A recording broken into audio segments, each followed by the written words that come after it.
नमस्कृत्य नरं चैव नरोत्तमं देवीं सरस्वतीं व्यासं ततो जयमुदीरयेत् मुखं करोति वाचालं पङ्गुलभयते गिरिं सयत्कृपातमहं वन्दे परमानन्दमाधवम्। ओं श्री परमात्मने नमः। ओं नमो भगवते वासुदेवाय।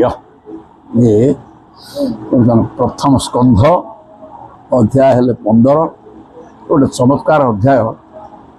पांडव माने जो माने होउचंती प्रभुंकर पार्षद पूरा पाख लोक ज्योतिर्लोक पाख लोक एवं से माने ही तेणु से माने मर्त्यमंडल को आसते प्रभु को साहाय्य तांको माध्यम करके प्रभु 18 लक्ष सैन्य वध कर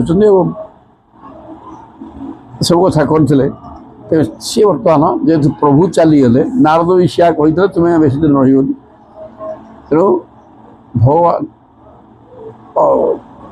प्रभु पलैते अर्जुन प्रभु सागर अर्जुन पलैते जो शांत होगा सब परिस्थिति युधिष्ठिर रजा हेले सब कथा चलला पलैले पलैला है कौन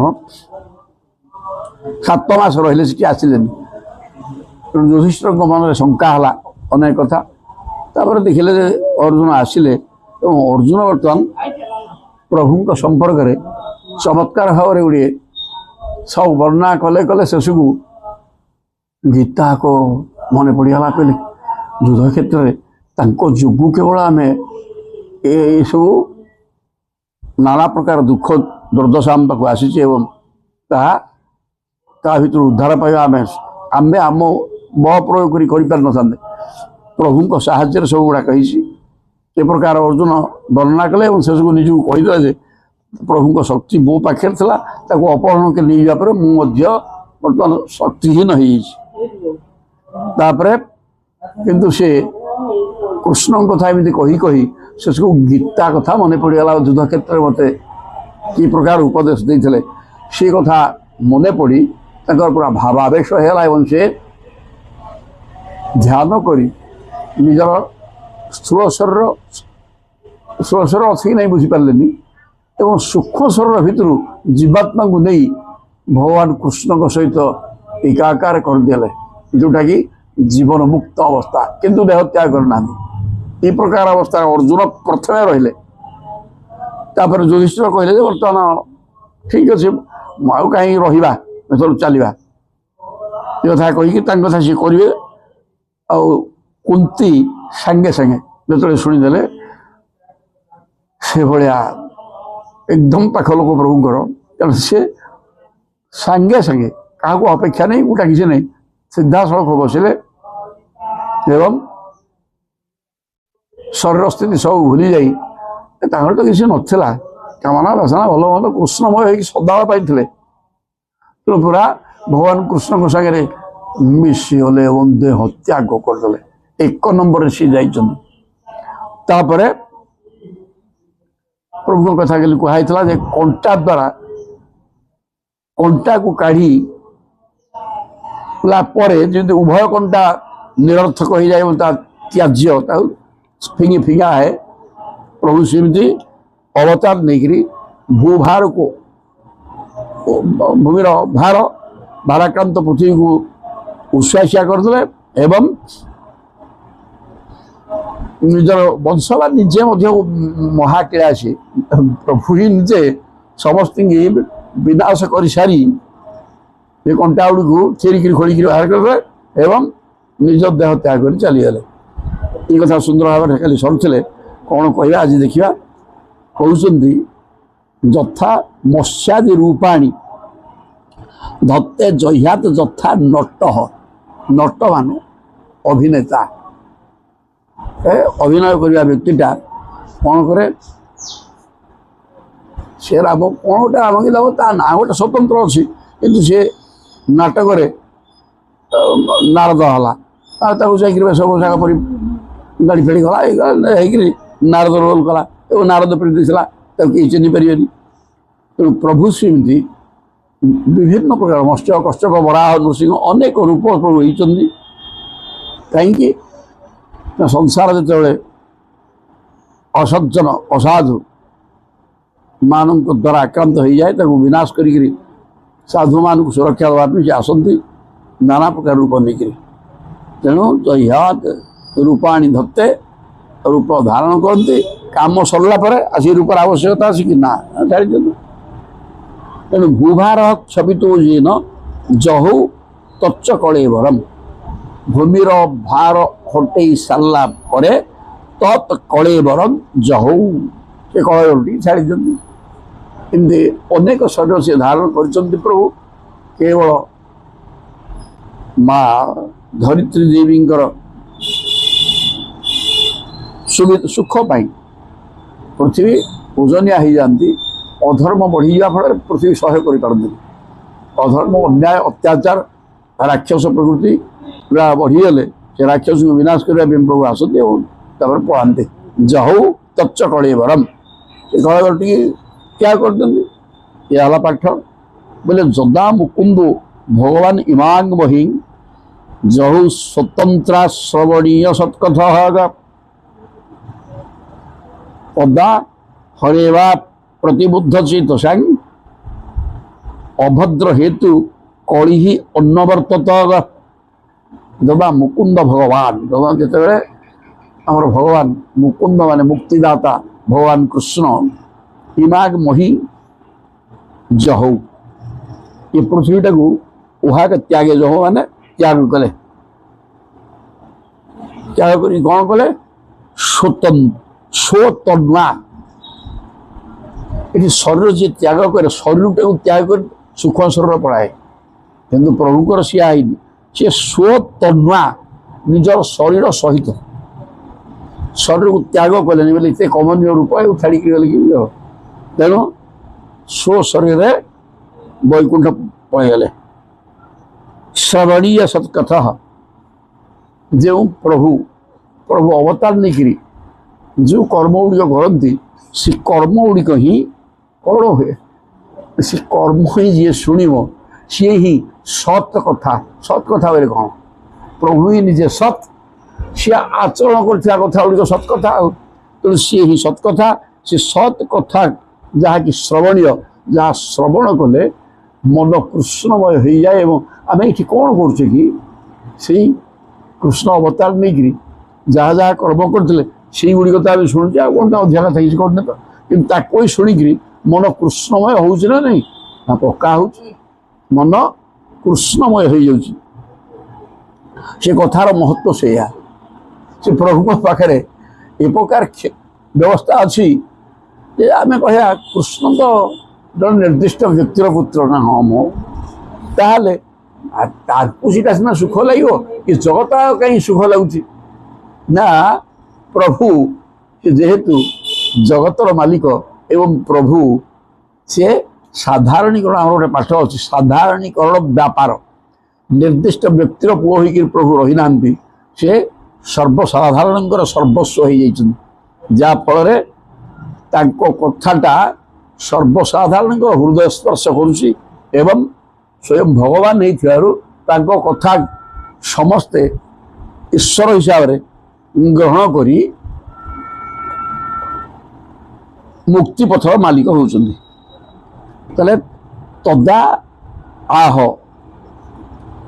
ଏବ ଅପ୍ରତିବୁଦ୍ଧ ଚେତସା, କିନ୍ତୁ ଯେଉଁମାନଙ୍କର ଯିଏ ଶ୍ରବଣ କୀର୍ତ୍ତନ କଲା, ପ୍ରଭୁଙ୍କ କଥା ଶୁଣିଲା କଲା, ସେ ତା ବାଟ ପରିଷ୍କାର ହେଇଯିବ, ସେ କିଛି ଅସୁବିଧା ନାହିଁ। କିନ୍ତୁ ଯେଉଁଗୁଡ଼ାକ ଅପ୍ରତିବୁଦ୍ଧ ଚେତସା, ଯେଉଁମାନଙ୍କର ଚିତ୍ତ କୃଷ୍ଣ ତାଙ୍କର ସିଏ ଆସିଥିଲେ, ସିଏ ଆମର ବି ତ ମନୁଷ୍ୟଟେ କଳଗୁଡ଼େ କରିଛନ୍ତି, କ'ଣ ଆମକୁ ଶୁଣି ମିଳିବ? ଆମର ଟଙ୍କା ଭଗବାନ କି ଜୟ କହି କୁଆଡ଼େ କ'ଣ ବ୍ୟବସ୍ଥା କରିକିରି ପେଟ ପାଟଲା କଥା ବୁଝିବା, ସେଥିରୁ କ'ଣ ଯଦି ଏ ପ୍ରକାର ଲୋକ ଗୁଡ଼ାକ ଯିଏ ଅପ୍ରତିବୁଦ୍ଧ, ଯାହାର ଅପ୍ରତିବୁଦ୍ଧ ଚେତସା, ଯାହାର ଚିତ୍ତ କୃଷ୍ଣ କଥା ଶୁଣିକିରି ବୋଧ ହେଉନାହିଁ, ତା କୃଷ୍ଣ କଥାକୁ ଯେ ଗ୍ରହଣ କରୁନି, ମାନୁନାହିଁ, ଏ ପ୍ରକାର ଚେତନାଯୁକ୍ତ ବ୍ୟକ୍ତି ଗୁଡ଼ାକ ଅଭଦ୍ର ହେତୁ, ଏମାନେ ଯେହେତୁ ପ୍ରଭୁ ହେଲେ ମଙ୍ଗଳମୟ, ସେ ମଙ୍ଗଳମୟଙ୍କର କଥାକୁ ଗ୍ରହଣ କରୁନାହିଁ ଯାହାର ଚିତ୍ତ, ସେ କ'ଣ ହେଇଯିବ? ମଙ୍ଗଳ ଗ୍ରହଣ କଲେ କ'ଣ ଗ୍ରହଣ କରିବ? ଆମଙ୍ଗଳ। ତେଣୁ ଯେତେ ଅନ୍ୟାୟ ଅତ୍ୟାଚାର ଏଗୁଡ଼ିକ ଗୁଡ଼ିଏ କରିବେ। ତେଣୁ ସେ ଅଭଦ୍ର କର୍ମ କରିବା ହେତୁ କଳି ହିଁ ଅନ୍ୱବର୍ତ୍ତତ ସେ ଅମଙ୍ଗଳ କର୍ମ ହିଁ କଳି ଆଉ ତେଣୁ ଉଚିତ ଲୋକ କୃଷ୍ଣ କଥାରେ ଭାସିଲେ କଥା ଶ୍ରବଣ କରିକି ତାଙ୍କର ସେ ମୁକ୍ତି ମାର୍ଗର ପଥିକ ହେଲେ କିନ୍ତୁ ବହୁ ଲୋକ ଯାହାଙ୍କର ଚିତ୍ତ ପ୍ରଭୁଙ୍କୁ ଚିହ୍ନି ପାରିଲାନି କି ବୁଝି ପାରିଲାନି ତେଣୁ ମଙ୍ଗଳମୟ ପ୍ରଭୁଙ୍କୁ ନ ବୁଝିବାରୁ ସେ ଅମଙ୍ଗଳ କର୍ମ କଲେ ସାଂସାରିକ କର୍ମରେ ଲିପ୍ତ ରହି କେବଳ ମିଛ କହିବା ଚୋରି କରିବା ଠକିବା ଏସବୁ ଯାବତୀୟ ଅସତ୍ କର୍ମ କରିକିରି କରିବା ଫଳରେ କଳି ପ୍ରବଳ ହେଇଗଲା ଆଉ କଳିର ତ କାମ ଏଗୁଡ଼ାକ ଆଉ ଏଇସବୁ ଗୁଡ଼ାକ କଳିର କାମ ତେଣୁ ଯେଉଁମାନେ ପ୍ରଭୁଙ୍କ କଥା ନ କଲେ ସେ କଳି ତାଙ୍କ ଉପରେ ରାଜତ୍ୱ କଲା।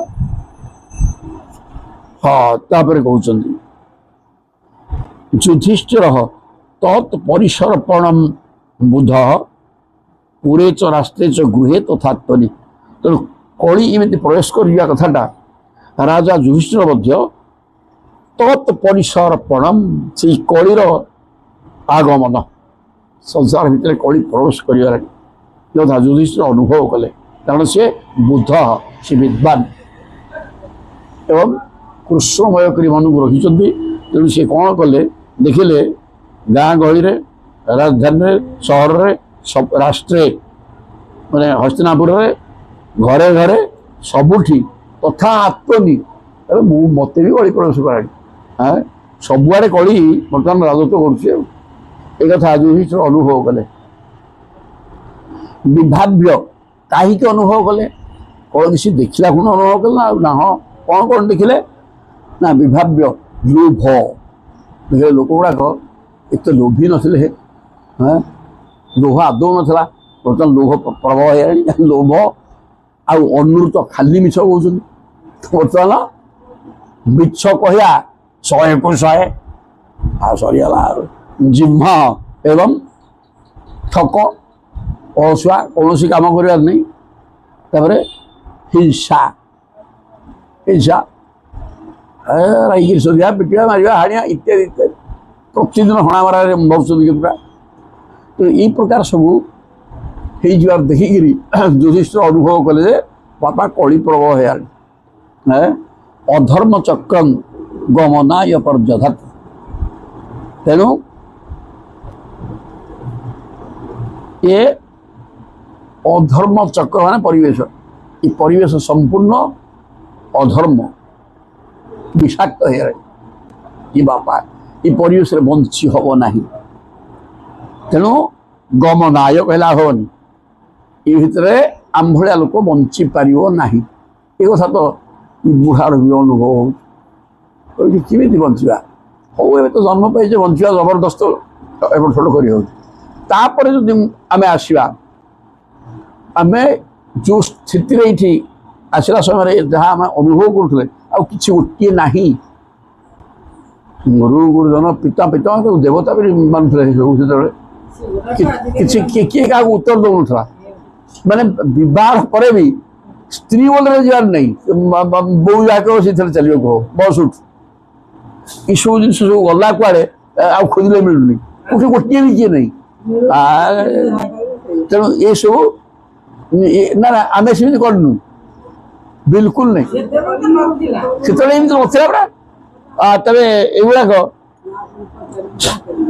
ସବୁ ସର୍ବନାଶ ଚାଲା ତେଣୁ ସେ ଏଇସବୁ ଜିନିଷ ଚିନ୍ତା କଲା ଆସିକି କେଉଁ ସ୍ତରରେ ସଂସାର ପହଞ୍ଚିଲାଣି ୟା ପରେ ଆମେ ଯଦି ଜନ୍ମ ପାଇକିରି ଠିକ ଆସିବା ମତେ ସେଇଟା ତ ଭୟ ସୃଷ୍ଟି କରୁଛି ତାହେଲେ ଆମେ ବଞ୍ଚିବା କେମିତି ହବ ନାହିଁ ପ୍ରଭୁ ନେଇଯା ସେ ତମ ପାଖକୁ ନେଇଯା ଠିକ ଆସିଲେ ହବ କି ପ୍ରଭୁ ବୁଝିବେ ନାଇଁ ସିଏ ଯଦି ମିଛ ହେଇଥିବ ଏଗୁଡ଼ାକ ତାହେଲେ ସିଏ ଦେଖିବେ ଟାଉଟରି କରୁଛି ବୁଝେଇଦେବେ ଯଦି ଠିକ ହେଇଥାଏ ତାହେଲେ କ'ଣ କରିବେ ନା ନହେଲେ କ'ଣ ଛାଡ଼ିବେ ଏଗୁଡ଼ା ତାପରେ କହୁଛନ୍ତି ତାପରେ ତେଣୁ ପ୍ରଭୁ କ'ଣ କଲେ ଦେଖିଲେ ଇଏ ଆଉ ହବନି ସବୁ ହିଂସା କପଟ ଲୋଭ ମିଥ୍ୟା ସବୁ ପ୍ରବଳ ହେଇଗଲାଣି ତେଣୁ ଇ ଭିତରେ ଆଉ ଆମର ବଞ୍ଚିବାର ନାହିଁ ପଳେଇବା ସ୍ୱରାଟ ପୌତ୍ରମ୍ ଆଉ ନିଜର ପୁତ୍ର ପୌତ୍ର ଯୁଧିଷ୍ଠିରଙ୍କର ପୁଅର ପୁଅ ମାନେ ଅଭିମନ୍ୟୁଙ୍କ ପୁଅ ଆଉ କ'ଣ ଆଉ ପୁତୁରାର ପୁଅ ହେଲା ତେଣୁ ସେ ମଧ୍ୟ ପୌତ୍ର ତେଣୁ ସ୍ୱରାଟ ଯିଏକି ସାର୍ବଭୌମ ବିରାଟ ଦେଶକୁ ଶାସନ କରିବାର ଯୋଗ୍ୟତା ତାଙ୍କର ଅଛି। କାରଣ ସିଏ ଅର୍ଜୁନଙ୍କ ରକ୍ତରେ ଗଢ଼ା, ଅର୍ଜୁନ ଏବଂ ଅଭିମନ୍ୟୁ, ଯାହାଫଳରେ ଶକ୍ତି ସମ୍ପନ୍ନ ଏବଂ ବିନୟିନମ ଅତ୍ୟନ୍ତ ବିନୀତ ଭାବ, ବିଦ୍ୟା ଦଦାତି ବିନୟମ। ବର୍ତ୍ତମାନ ବିଦ୍ୟା ନାହିଁ, ଆମେ କହୁଛେ ଗୋଟେ ପାଠ ପଢ଼ିଛି ସିଏ ବିଦ୍ୟା କ'ଣ କରେ? ବିନୟମ ଦଦାତି, ଯେ ବିଦ୍ୱାନ ହବ ସେ ନମ୍ର ହେଇଯିବ।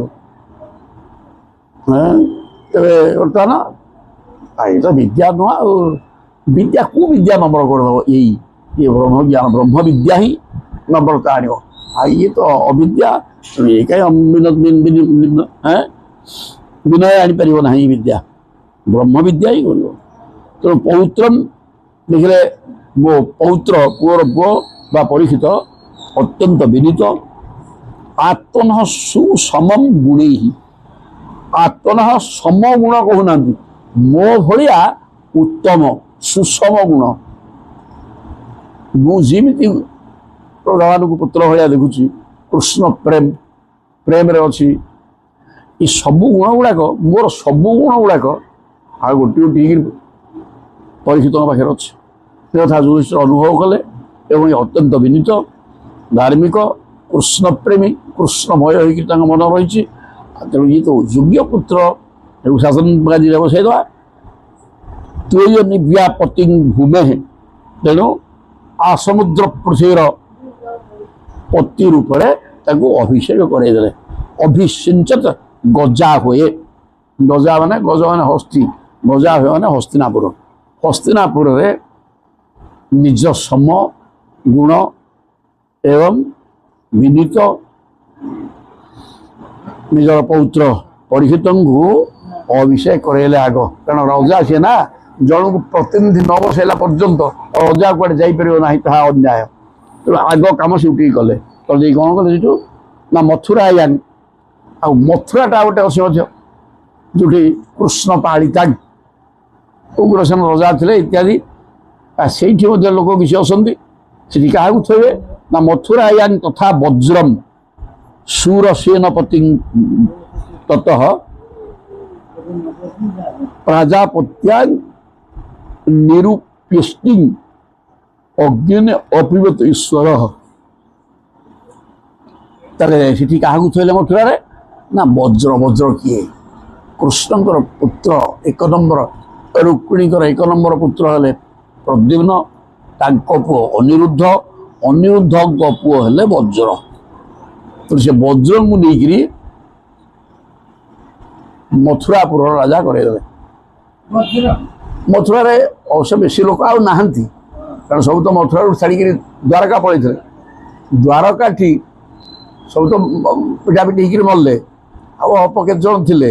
କିନ୍ତୁ ଏଠି ମଥୁରା ଯଦିଓ ପ୍ରଭୁ ପଳେଇଥିଲେ, କେତେକ ବ୍ୟକ୍ତି ଏଠି ଥିଲେ, ସବୁ ଯାଇନାହାନ୍ତି। ତେଣୁ ସେଇଥିରୁ କିଛିଟା ସେଠି ଥିଲା। ସେଠି ତେଣୁ ବଜ୍ରଙ୍କୁ ନେଇକିରି ରାଜା କରାଇଦେଲେ ମଥୁରାର ରାଜଧାନୀରେ। ତାପରେ ନିଜେ କ'ଣ କଲେ? ପ୍ରାଜାପତ୍ୟା ନିରୂପ୍ୟ ଇଷ୍ଟିଂ, ଗୋଟେ ପ୍ରାଜାପତ୍ୟ ନାଁ ମଧ୍ୟ, ଇଷ୍ଟି ମାନେ ଯଜ୍ଞ କଲେ। ଯଜ୍ଞ କରିକିରି ନିଜ ଭିତରେ ସେଇ ଯଜ୍ଞ ଅଗ୍ନିକି ନିଜ ଭିତରକୁ ନେଇ ସ୍ଥାପନ କଲେ। କ'ଣ ଅଗ୍ନି ଗୁଡ଼ା ନେଇକି ଭିତରେ କ'ଣ ଖାଇଦେଲେ ନା ପିଇଦେଲେ ଥୋଇଦେଲେ? ନା ନା, ସେ ଏ ପ୍ରକାର ସେ ଯେଉଁ ମାନସିକ ସ୍ତରରେ ଚିନ୍ତନ ସାଧନା, ତାର ନା ପାଞ୍ଚ ଭୂତରୁ ଯେଉଁ ଭୂତକୁ ତୁମେ ଭାବିକିରି ଚିନ୍ତନ କରିବ, ଇଏ ଭୂତ ମୋ ଭିତରେ ରହୁ, ଏକାଗ୍ରତାର ସହିତ ମନ ଏବଂ ପ୍ରାଣବାୟୁକୁ ସଂଯୋଗ କରି, ଏଗୁଡ଼ାକ ଗୋଟେ ଅଧ୍ୟାୟ ଭାଗବତରେ ପଢ଼ିବେ। କାହାକୁ କେମିତି ସିଦ୍ଧି କରିବ, ଏଗୁଡ଼ା ସବୁ ଗୋଟେ ଅଛି ଅଧ୍ୟାୟ।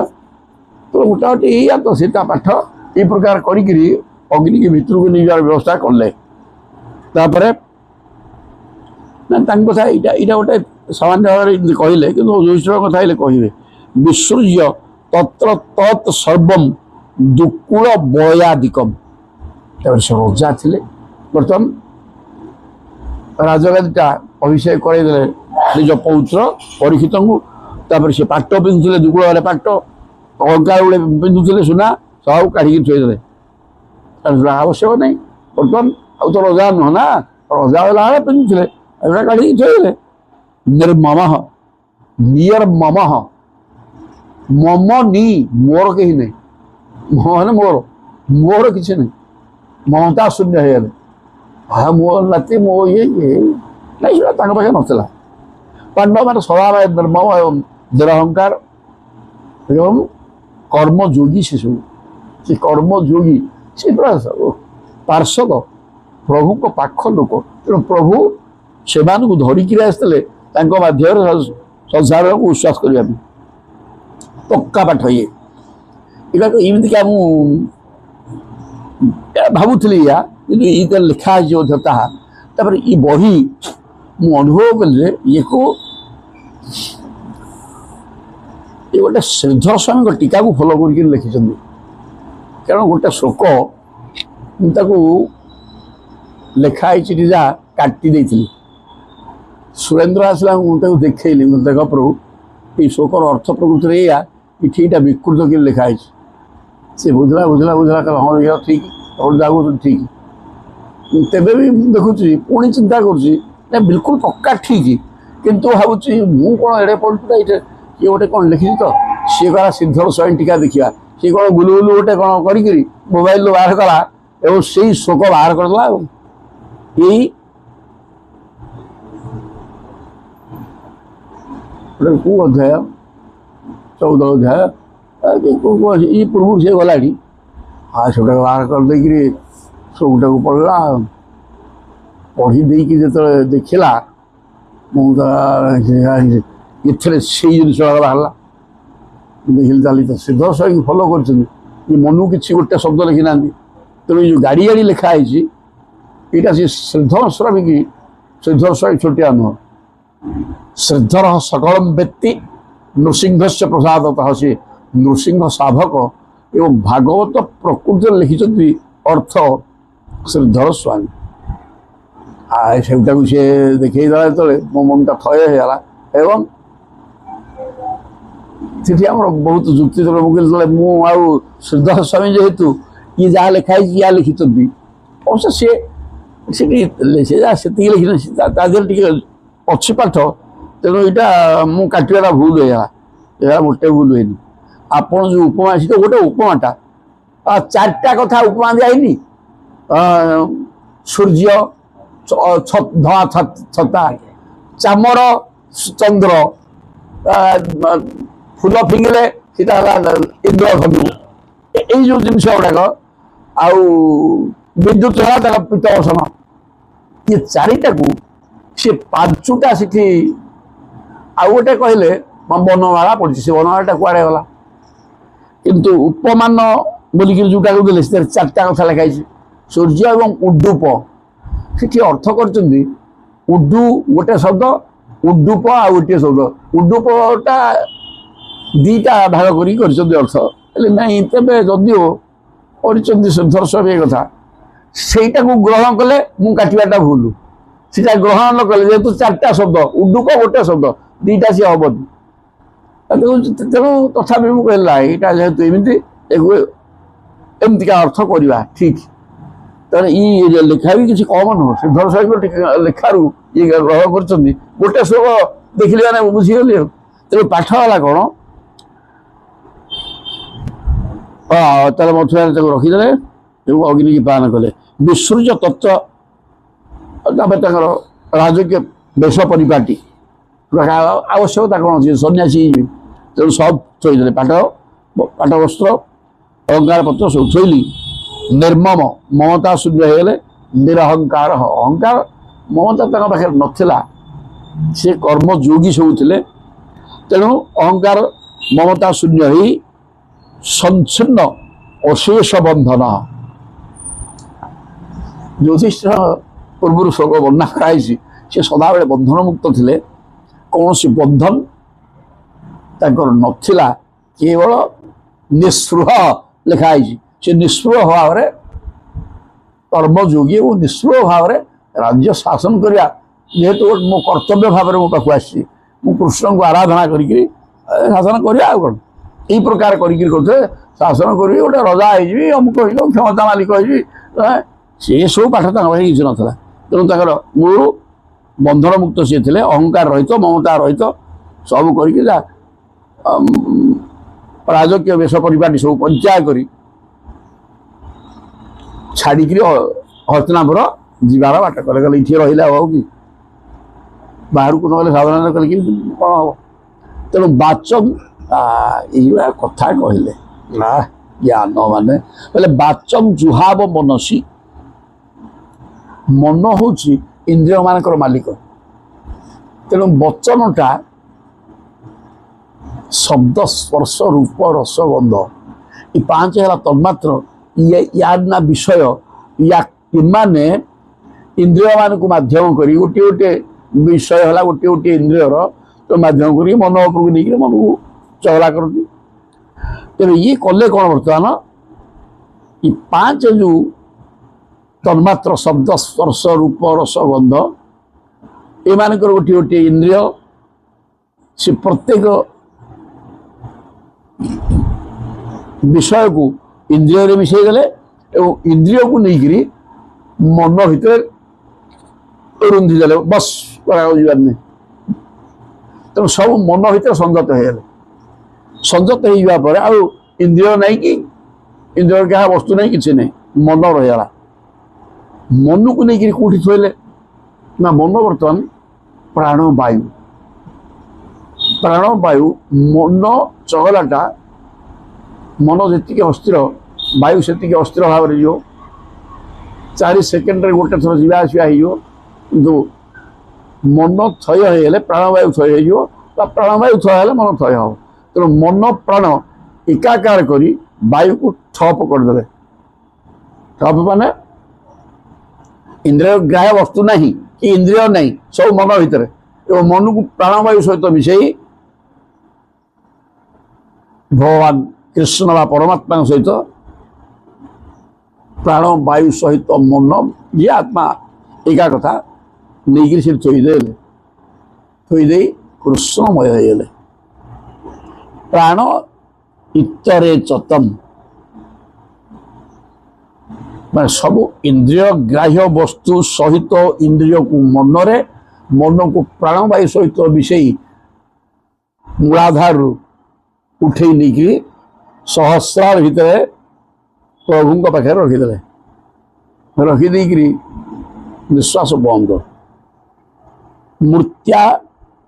ମୃତ୍ୟୁ ଅପାନଂ ସତ୍ସର୍ଗମ୍ ତମ୍ ପଞ୍ଚତ୍ୱି ଅଜୁହାତ୍। ତତ୍ପରେ ତାଙ୍କର ସମଗ୍ର ଅସ୍ତିତ୍ୱ ପଞ୍ଚତ୍ୱର ତନ୍ମାତ୍ରାରେ ତଥା ତାଙ୍କର ଦେହ ମୃତ୍ୟୁରେ ବିଲୀନ ହୋଇଗଲା। ଏ ଶରୀର ଏ ପ୍ରକାର କରିଦେବା ଫଳରେ ଏ ପାଞ୍ଚ ଭୌତିକ ଶରୀର ଲୀନ ହୋଇଗଲା ସେ କଥା ନୁହେଁ, ସେ ଅଛି ଥିଲେ ବି ମନ ତ ପ୍ରଭୁଙ୍କ ପାଖରେ ରହିଯାଇଛି, କୃଷ୍ଣମୟ ହେଇଗଲା। ପ୍ରାଣବାୟୁ ସହିତ ପ୍ରାଣବାୟୁ ଠପ୍, ମନ ଠପ୍, ତାଫଳରେ ଶରୀର ସ୍ଥିତି ଆଉ ଜାଣିବାର ନାହିଁ। ତେଣୁ ଶରୀର ଆଉ ମନେ ପଡ଼ିବ ନା ନା ସେ ସାଧ ଏଇଟା କ'ଣ ଆମେ ଅନୁମାନ କରୁଛେ, କିନ୍ତୁ ସାଧନା କଲେ ବିଲକୁଲ ଏଇ ପ୍ରକାର ସ୍ଥିତି ଆସିଯିବ। ପ୍ରାଣବାୟୁ ସହିତ ମନ ଭଗବାନ କୃଷ୍ଣଙ୍କ ସହିତ ବା ପରମାତ୍ମାଙ୍କ ସହିତ ଏକା ଜିନିଷ ଏକାକାର ହେଇଯିବ। ଏକାକାର ହେଇଗଲା ପରେ ଏ ଶରୀର ଫଳରେ କିଛି ଆଉ ଜାଣିପାରିବନି। ଇଏ ସ୍ଥିତିକି ଯୁଧିଷ୍ଠିରଙ୍କର ସଦାବେଳେ ଏ ସ୍ଥିତିରେ ସେ ଥାଆନ୍ତି। ତେଣୁ ଜଣେ ଏ ସ୍ଥିତିକି ଅନୁଭବ କରୁଥିବା ବା କାର୍ଯ୍ୟରେ ପରିଣତ କରିଦେଇଥିବା ବ୍ୟକ୍ତି ସେ ଜୀବନ ମୁକ୍ତ, ସେ ସ୍ଥିତିକି ହଠାତ୍ ପଳେଇବ। ଅନ୍ୟ ଜଣଙ୍କୁ ସାଧନା କରିବାକୁ ପଡ଼ିବ। ଇଏ ସାଧନା କରି କରିକି ସେ ସ୍ଥିତିରେ ଥିଲେ, ଏଥା ଆଗରୁ ବର୍ଣ୍ଣନା କରାଯାଇଛି ଯୁଧିଷ୍ଠିରଙ୍କ ପ୍ରସଙ୍ଗରେ। ତେଣୁ ସେ ସ୍ଥିତିକି ପଳେଇଲେ। କିଛି ଆଉ ଶରୀର ନେଇକି ଇନ୍ଦ୍ରିୟ ନେଇକି ଇନ୍ଦ୍ରିୟ ଗ୍ରାହ୍ୟ ବସ୍ତୁ ନାହିଁ, କିଛି ନାହିଁ। ପ୍ରାଣବାୟୁ ମନ ସବୁ ଏକାକାର ହେଇଗଲା, ସେ ଯାଇକି ରହିଗଲେ। ତୃତୀୟ ହୁତ୍ୱାଚ ପଞ୍ଚତ୍ୱମ୍, ଏ ଯେଉଁ ପଞ୍ଚତ୍ୱମ୍ ପୃଥିବୀ ଜଳ ତେଜ ବାୟୁ ଆକାଶ ଏ ପାଞ୍ଚକୁ ନେଇକିରି ତିନି ଭିତରେ ମାୟା, ମାୟା 3 ଗୁଣ 17ତମ, ଇଏ ଗୁଣରୁ ଇଏ ଗୁଣ ଦେହରୁ ଏଗୁଡ଼ା ସବୁ ସୃଷ୍ଟି ହେଇଛି 5 ଭୂତ ଗୁଣରୁ। ତେଣୁ ସିଏ କ'ଣ କଲେ, 5 ଭୂତକୁ ନେଇକି ଗୁଣ ଭିତରେ ଥୋଇଲେ। ହେଇକିରି ଏସବୁ ଜିନିଷ ଗୁଡ଼ାକ ସେ ଯାହା ଏକ ପ୍ରକାର ଜିନିଷ ତତ୍ ଚୈକତ୍ୱେ जुहोत मुनि ये सबू नहीं हवन आहुति देले कौटी आत्मा जाकि परमात्मा पाखे सर्वम आत्मनि सबू नहीं आत्मा हवन करदे हवन स्वाहा आत्मा रखीदेला आत्मा को नहीं परमात्मा ब्रह्मणि आत्मान अव्यय ब्रह्मणि जो ब्रह्म व्यय होना निर्दिष्ट स्थिति सदावेला रही ये सत्य ज्ञान आनंद एवं सदावेला समान स्थिति रही अव्यय से अव्यय ब्रह्मणि सबू नहीं आत्मा थोले आत्मा को परमात्मा पाखे आहुति देदेले यही प्रकार कर देकरी गुरु सब पाइगले तथापि एक कथा कही सारा पर आउ टे लिखुंट सी कौन कले ताने बर्तमान साधना द्वारा ब्रह्म प्राप्ति जी था जीवन मुक्त किंतु बचुं वेशभूषा सब तो राजकीय परिवार छाड़ी चीर आशा बड़कल परिधान कले निराहार आहार शब्द अर्थ पेट पाई खाली खाइबा नुह इंद्रिय मानकर विषय है आहार इंद्रिय आहार तो नहीं इंद्रिय मन सब जा आत्मा परमात्मा से विशाल तेणु आहार नहीं किसी बद्ध बाक संयम पाटी फिटुनि आउ मुक्त बोर्धज चोटी सब फरफर हो उड़ला दर्शन आत्मन रूपम एवं निजक जड़ उन्मत्त सते किसी जानूनी तनक शुभुनि कथा कही पारुनी आखिकी दिशुनी यही प्रकार जड़ भाया होकर पागल भाया पिशाचवत पिशाच जमी बुलती अनवेक्षमाण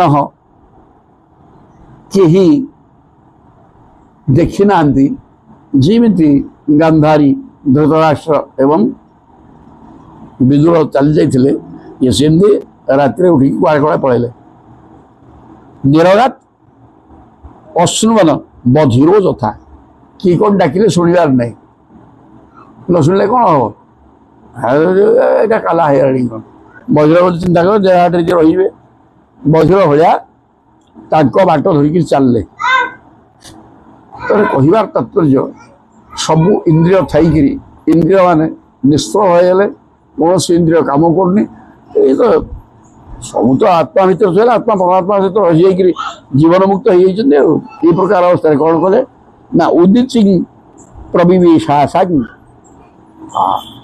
उत्तरायण जावा कथा तेणु बर्तमान उत्तरायण बोली क्या कहते गीतार उत्तरायण दक्षिणायन संपर्क लिखाई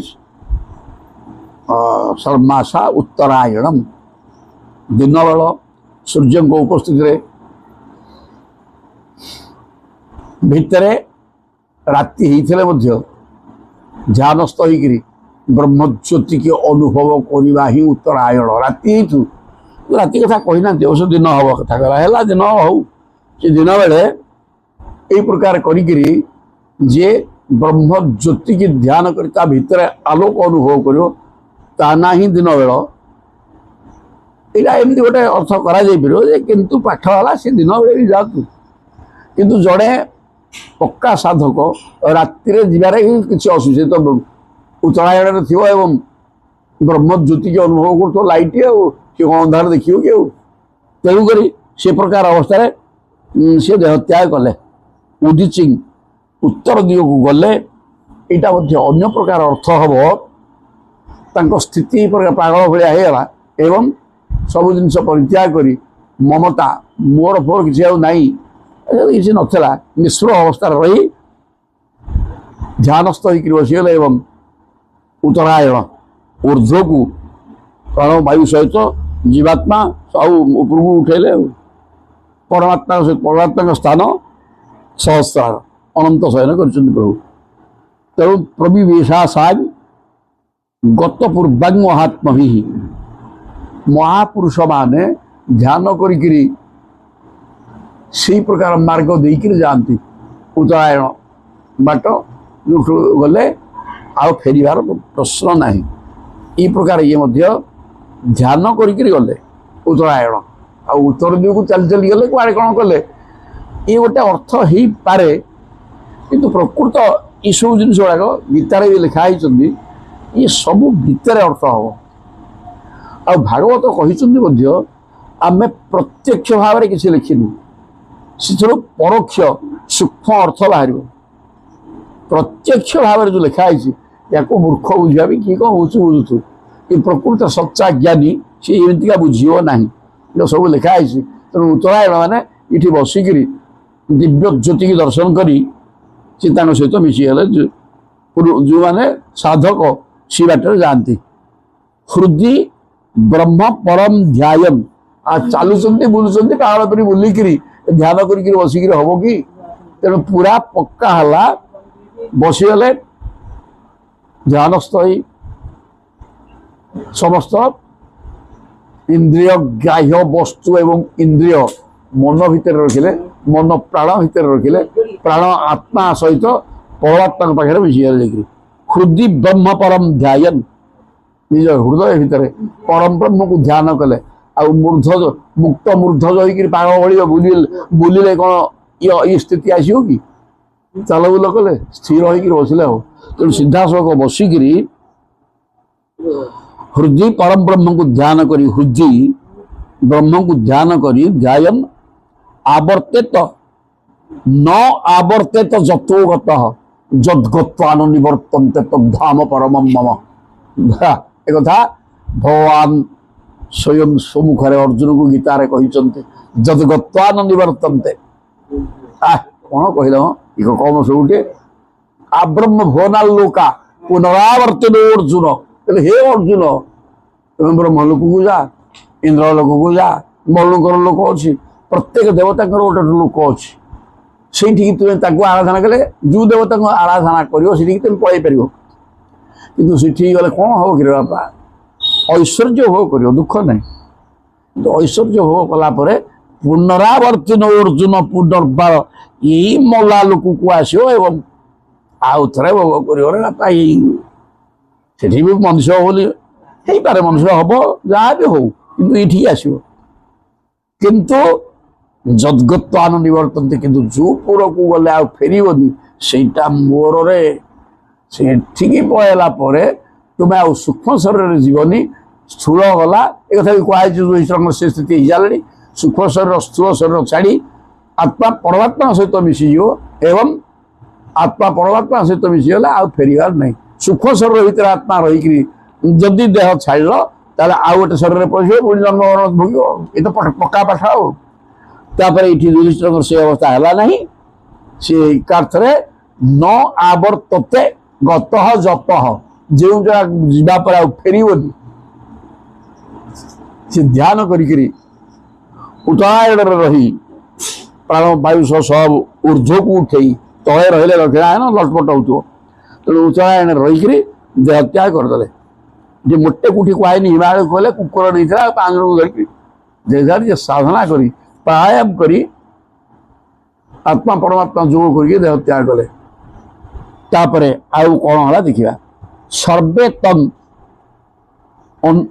ଏଇ ଯେଉଁ ଜିନିଷ ଗୁଡ଼ାକ ୟାକୁ ଆମେ ଯଦି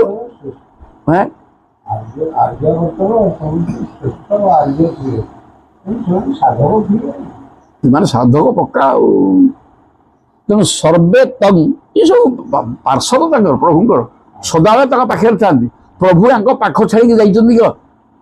ଆସିବେ 4 ମାସ ଲେଖା ରହନ୍ତି ନା। ଆଉ କାହା ଘରକୁ ଯାଇକି ରହନ୍ତି? ଆଉ କୋଉଠି ଲେଖା ହେଇଛି ଆଉ କାହା ଘରକୁ ଯାଇକି ରହିବା ନା, କେବଳ ୟାଙ୍କର ପାଖରେ ରହିବେ। ତେଣୁ ସର୍ବେ ତନ୍ ଅନୁନିର୍ଜଗ୍ମୁଃ। ତେଣୁ ଅନ୍ୟ ଭାଇ ଦେଖିଲେ ଅର୍ଜୁନଙ୍କ ସ୍ଥିତ ସେ ପ୍ରକାର ହେଇଯାଇଛି। କୁନ୍ତି ତ ପଳେଇଲେଣି, ଭାଇ ଗଲେ ଜ୍ୟେଷ୍ଠ ଭ୍ରାତା। ତେଣୁ ଆଉ ଯେଉଁ 3 ଭାଇ ଥିଲେ ଭୀମ, ନକୁଳ, ସହଦେବ, ଏମାନେ କ'ଣ କଲେ? ଭ୍ରାତର କୃତ ନିଶ୍ଚୟା। କହିଲେ ଆମେ ଏମିତି ଧ୍ୟାନ କରି ଆମେ ଯିବା। ଆଉ ଆମର ଟିକେ କମ ଧ୍ୟାନ ଯେ ସେ ହେଲେ ବି ଛାଡ଼ିବାନି।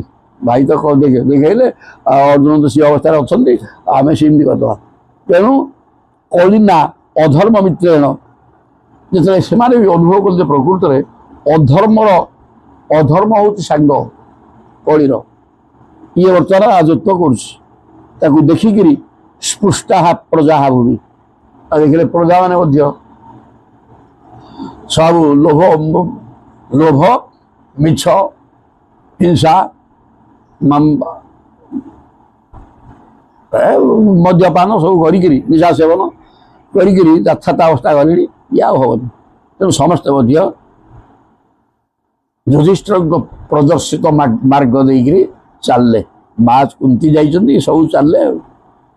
ते साधुकृत सर्वार्था ज्ञात्वा आत्यंतिकं आत्मनः मनसा धारयामासु वैकुंठ चरणाहं भुजम। कौनटे करदेल तेणु ते माने से माने आउ जो ये अर्जुन भी थे बोली कहुई देह से छाड़ नथिले, किंतु से स्थिति की पड़े देह छाड़ाटा खाली बाकी था। तेणु सी सुविधार चलिए। आउ ये तीन कौन कले साधुकृत सर्वार्था, जहाँ बर्तमान कहगला कथा गुड़िक जहाँ अर्जुन माँ कुंती एवं ज्येष्ठ भ्राता युधिष्ठिर करी अर्थ को अर्थ शब्द अर्थ आचरण से प्रकार आचरण से स्थिति में भी रहिले रहीकि ज्ञात्वा आत्यंतिक आत्मनः केवल आत्मा को आत्यंतिक भाव में अनुभव कले, माने आत्मा व्यतीत आउ किसी से बुझी पारे निजे आत्मस्तर को पलैले। सी इंद्रिय ग्राह्य वस्तु इंद्रिय मन सब नहीं प्राणवायु से आत्मा थोड़ा गुण ये प्रकार करी मनसा धारयामासु मनरे धरी नहीं गले वैकुंठ चरणाम्बुजम। वैकुंठ चरणाम्बुजम भगवान कृष्णकर पाद पद्म, जे वैकुंठाधिपति, ये पाद पद्म को ध्यान कर विषय व्यवस्था कले। तत् ध्यानोद्रिक्तया भक्त्या विशुद्ध धीषणा परे, तेणु से भगवान पाद पद्म को चिंतन करी माने एमानकर साधना टी कमी थिला कम, तेणु ये कौन कले तथा भगवान पाद पद्म को चिंतन करी द्वारा कौन है ध्यानोद्रिक्तया भक्त्या, ये प्रकार ध्यान कर बसवा द्वारा भक्ति उद्रेक है, भक्तियुक्त होगले एवं धीषणा बुद्धि विशुद्ध होगा। ये विशुद्ध अवस्था थे आपात्मा नुहति ना, तेणु टी साधना कले, साधना थिला समस्त कम बेसी होगी, तेणु ये भी साधना कले भ्रातर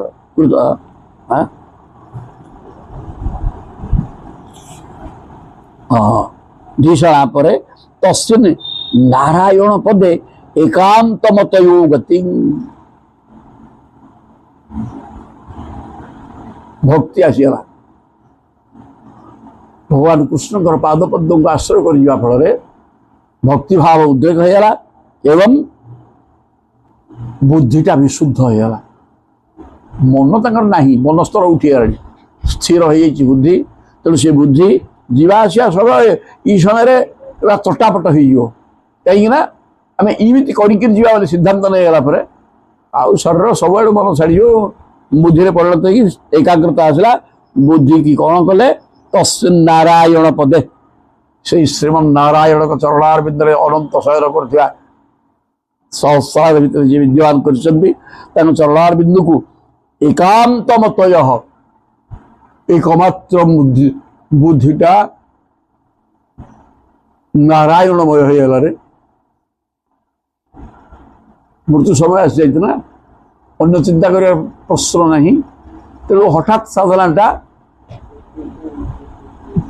जोर हो जाए और सागे सागे नारायणमय हो गला बुद्धि एवं गति सिद्धा प्रभु वैकुंठ धाम को चलले।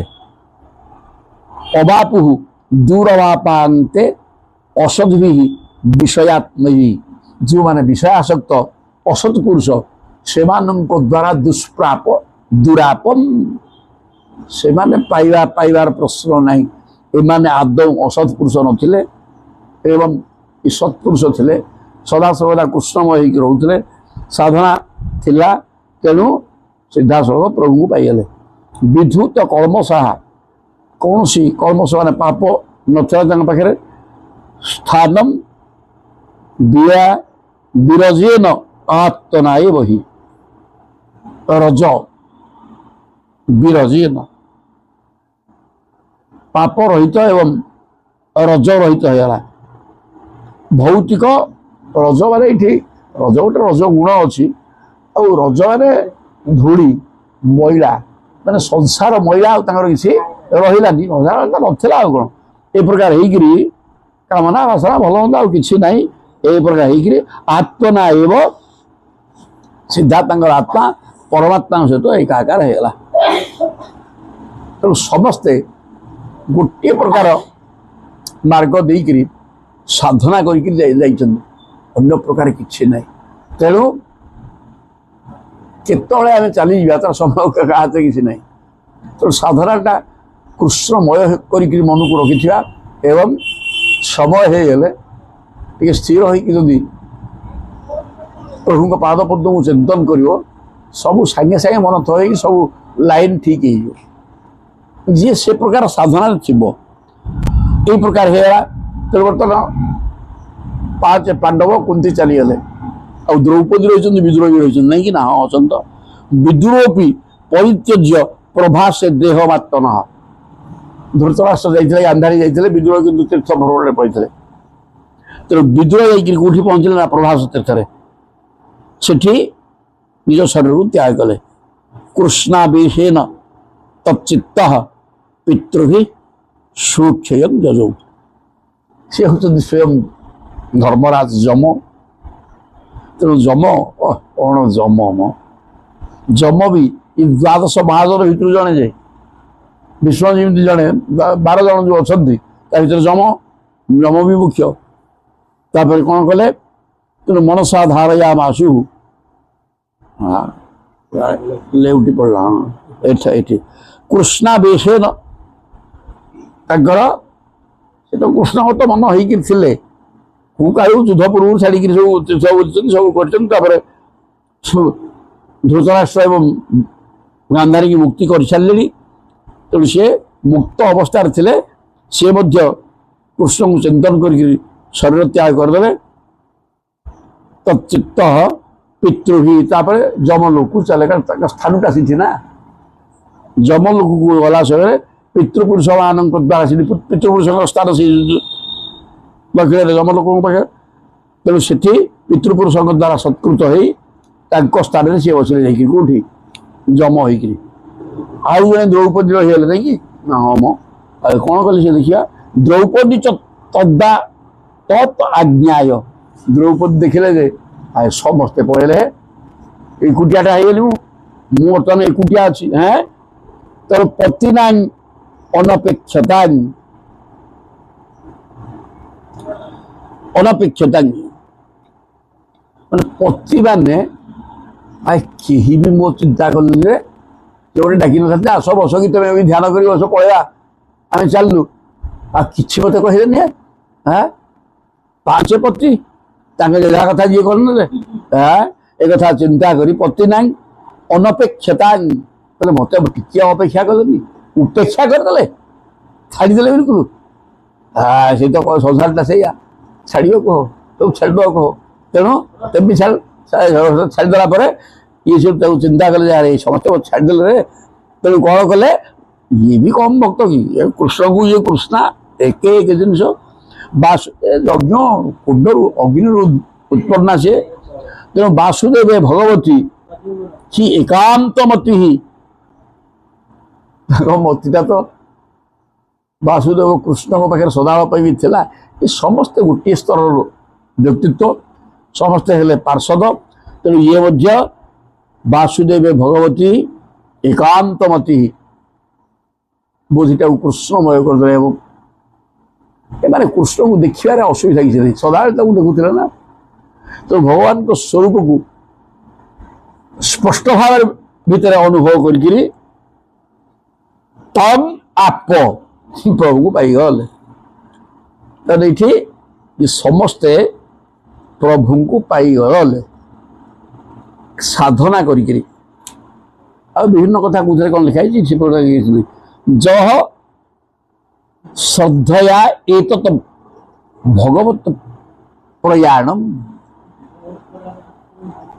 पांडो सुतानांगिति संप्रयाणम भगवत प्रियाण जश्रद्धया एक भगवत प्रियाणां पांडो सुतानां इति संप्रयाणं शृणोत्यरम स्वस्त्यजनम पवित्रम लब्ध्वा हरौ भक्ति उपैति सिद्धेंगे ताले ये अध्याय टी जह श्रद्धया एतत् ये अध्याय जो व्यक्ति श्रद्धार सह भगवत प्रियाणां ये सब तक भगवान को अत्यंत प्रिय पात्र थे ये भगवान को जी एम प्रेम करते अरे तुम्हें जी भगवान को भल पाइब भगवान तुमको ताठू अधिका टे भल पाइबे तेणु आम भल पाइबा शिखिने संसार को आम जी भल पाचे मो पुओ मो स्त्री से प्रकार भगवान को आम भल पाचे तो टे चिंता करूँ जो से प्रकार आम भल पाइबा मो स्त्री भाया आउ जब भगवान को भल पाइले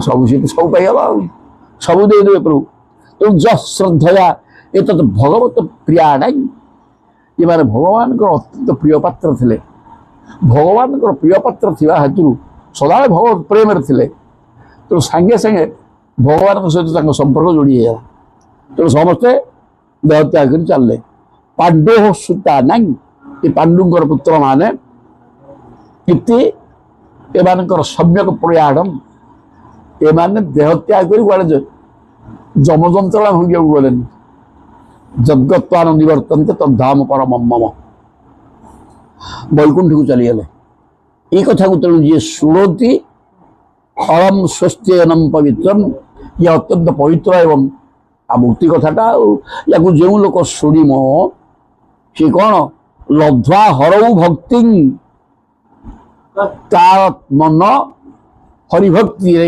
मन बड़े हरिभक्ति एवं उपैति सिद्धि से सिद्धि लाभ कर बर्तमान ये अध्याय सरले समस्ते प्रयाण पढ़े कड़े हरिओम मुक्ति होगले तापर 16 अध्याय आसवे कलिजुग बर्तमान महाराज परीक्षित होगले तेणु परीक्षित संपर्क टे कथा ये आसो कहले ततः परीक्षित द्विजवर्ज्य शिक्षया सेते विद्वान ब्राह्मण माने ही राजांकर मंत्री ही रोते निर्देश राज्य चलुला तेणु परीक्षित ये विद्वान ब्राह्मण मान को धरले मंत्री स्वरूप रखी एवं महाभागवत ये हेले महाभागवत सर्वश्रेष्ठ भक्त माँ पेटू ये ओडिया रजा माँ पेटू भगवान कृष्ण रूप देखी ये प्रकार जो परीक्षित ये राज्य शासन करने को लगे ब्राह्मण मान बुद्धि अनुसार निर्देश नहीं यथा ही श्रुत्यांग अभिजात को विदा श्रुत्यांग ना प्रसूति घरे जिते परीक्षित जन्म हेले सेठी प्रजा तीर्थ दान पुण्य करी ज्योतिष मान लगे ग्रह स्थिति विचार करते किए विचार कर मत कह ये कौन हम से जहाँ सब ज्योतिष माने कही को विदा अभिजात जन्म जातक अनुसार ज्योतिर्विधि माने से जहाँ कही युधिष्ठिर को समादिशर विप्र महत् गुणस्तथा से समस्त महत् गुणर अधिकारी प्रकृत होता परीक्षित एवं बर्तमान राजा हेले एवं ब्राह्मण मानकर मंत्री स्वरूप रखी राज्य शासन कले स उत्तर से तनयान उपमे इरावती जनमे जयादीन चत्वारः तस्यान उत्पादयत सुतान बर्तमान से विवाह कले क्या ना उत्तर उत्तरा हेले माँ ना उत्तर हेले मामू उत्तर को गोटे पुओ उत्तर उत्तर झील तेणु उत्तरंकर कन्या था मामू झील भौणी ना इरावती से इरावती की विवाह करते एवं तंकर जन्मेजय जन्मेजय प्रभृति 4 पुओ होते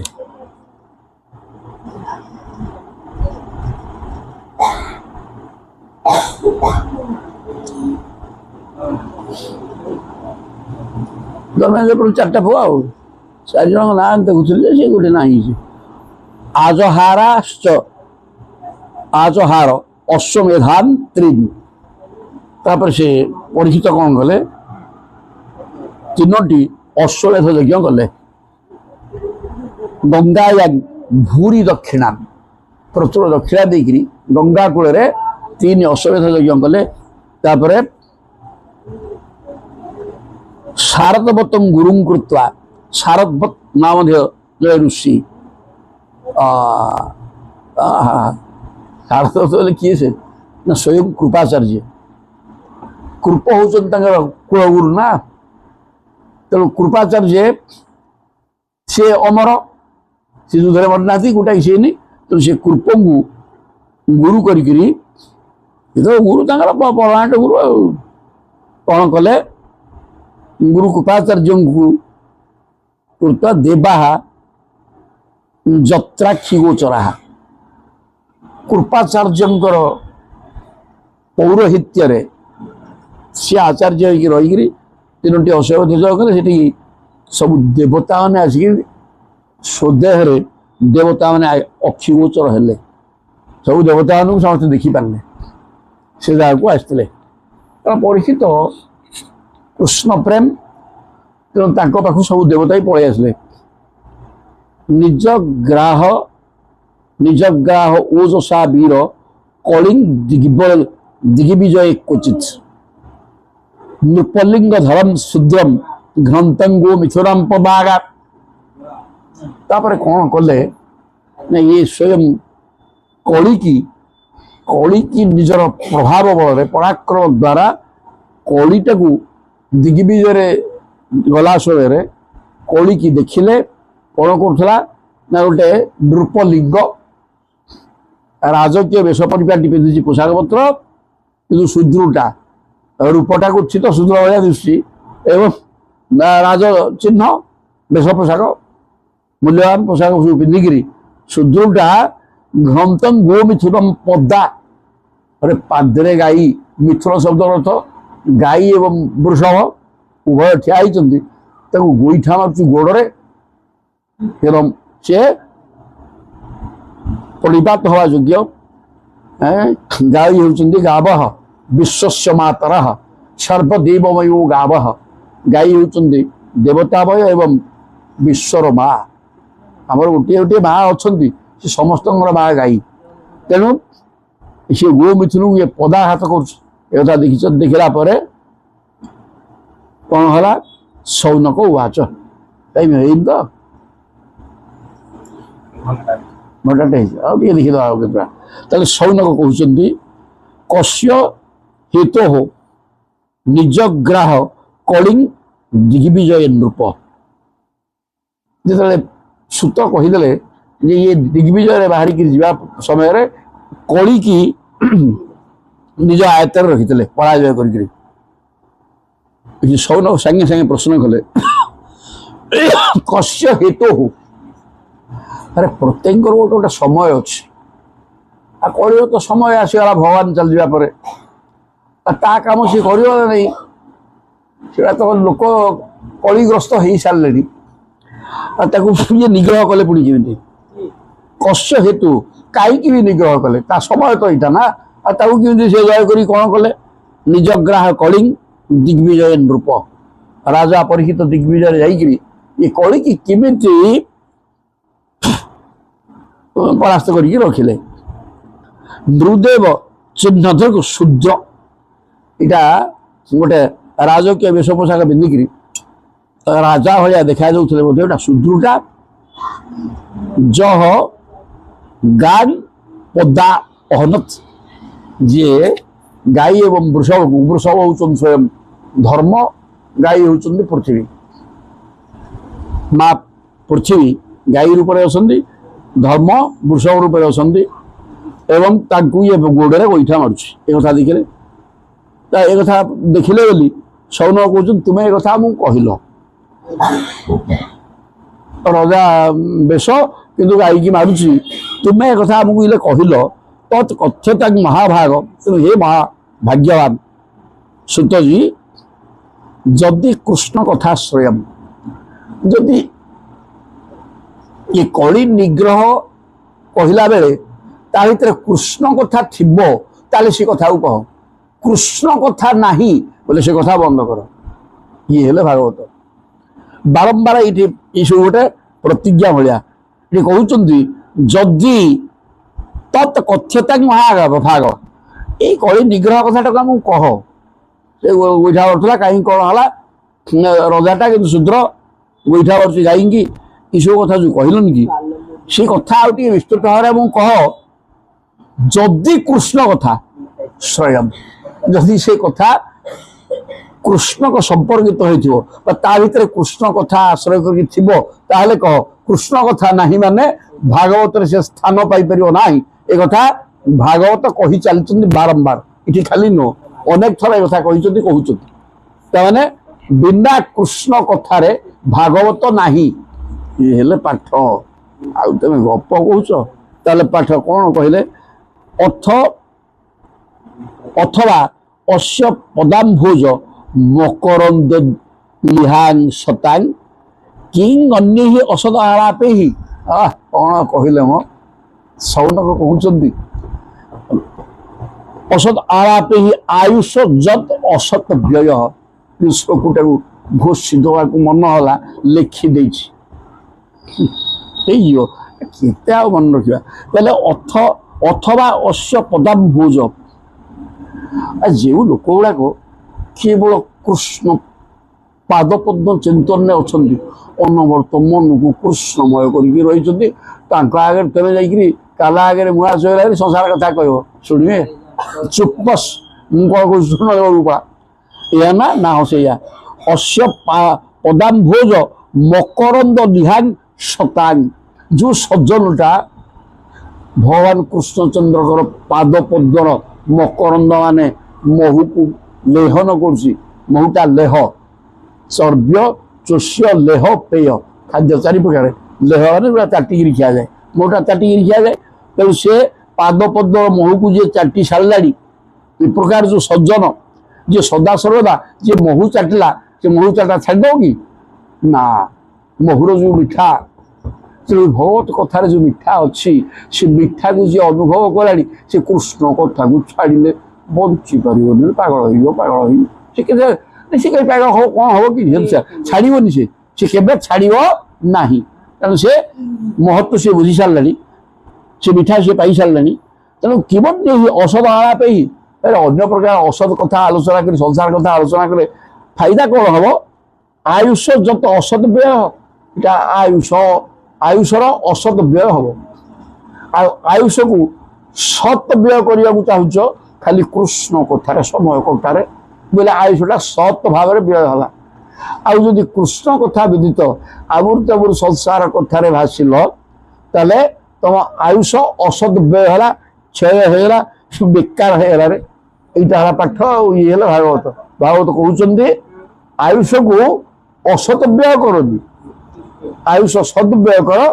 सदव्यय माने केवल कृष्ण कथा को शुण अन्य कथा शुणिबार प्रश्न नहीं क्षुद्रा ईशा नृणांग अंग मर्त्यानांग गतंग और उत्तंग इच्छतांग इहो बहुत भगवान मृत्यु स्वामित्र सुंदर कथाटा ये मिथ स्वामित्र कर बड़ी जम होती क्या टिके कृपा ना ठोठा कि समस्त भिड़ नहीं तेणु जो मैंने कथा कहले जम भी अटकी जाए ना कौ कथा कृष्ण कथा कहले ना कौ कथा कौच हाँ परा शुण भागवत लिखिं क्षुद्रायुषा नृणांग बोले हे अंग यहाँ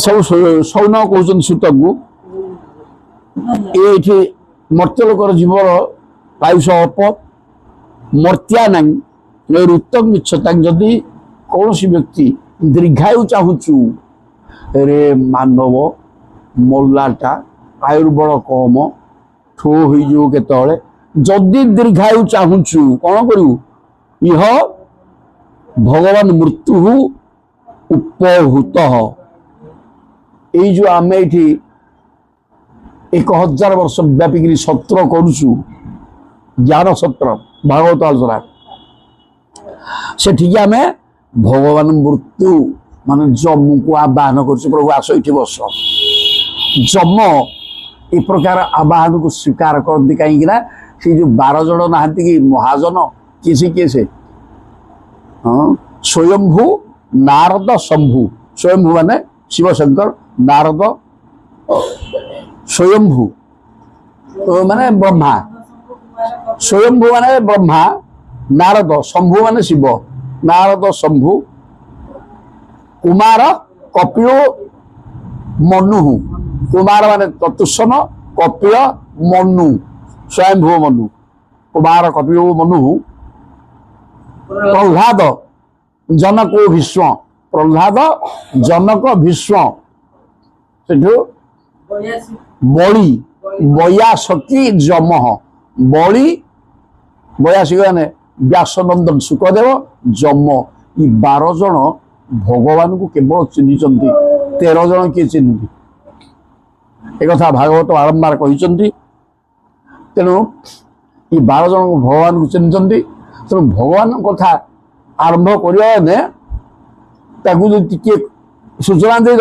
आसिक बस उठे बसवे तेणु जम को आम डाकी आनिकी ये सत्र बसई देचु कौटी ये जो प्रभास कौन नैमिषारण्य चलती दीर्घ सत्र आम ये बसई देचु तेणु जम बर्तमान भगवान मृत्यु स्वामित्व कर्म हाँ बंद कर सब